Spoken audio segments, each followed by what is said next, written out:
Shyamale Meenakshi Sundare Swarasakshi. This is the one I am going to teach you now. This is composed on Goddess Meenakshi of Madurai. This is set in Chatusra Jati Ekathalam. Chatusra Jati Ekathalam takes 4 counts, 1 beat and 3 finger counts. Shyamale Meenakshi.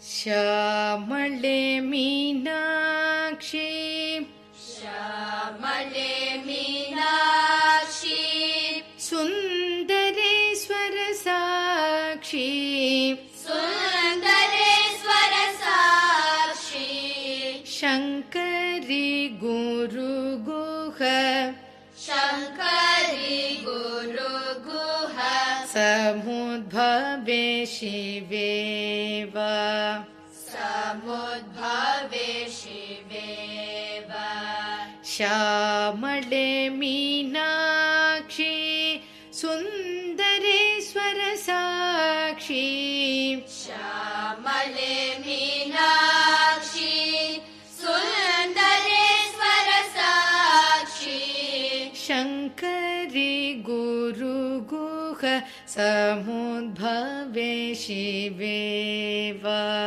Shankari Guru Guha, Samudbhave Shiveva, Shyamale Meenakshi, Sundareswara Sakshi, Shyamale Meenakshi, Sundareswara Sakshi, Shankari Guru Guha, Samudbhave Shiveva, Shankari Guru Guha, Samudbhave Shiveva, Pamaramochani, Pamaramochani, Pankajalochani, Pankajalochani,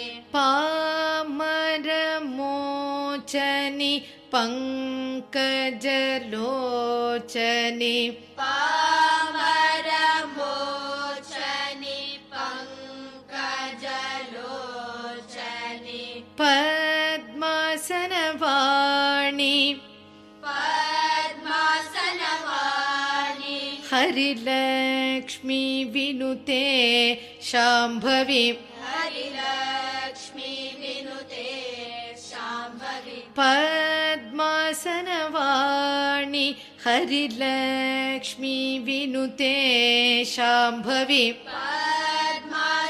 Padmasanavani, Harilakshmi Vinute Shambhavi, Pamaramochani, Pankajalochani, Pamaramochani, Pankajalochani, Padmasanavani, Harilakshmi Vinute Shambhavi, Padmasanavani, Harilakshmi Vinute Shambhavi, Shyamale Meenakshi, Sundareswara Sakshi, Shankari Guru Guha, Samudbhave Shiveva, Shyamale Meenakshi,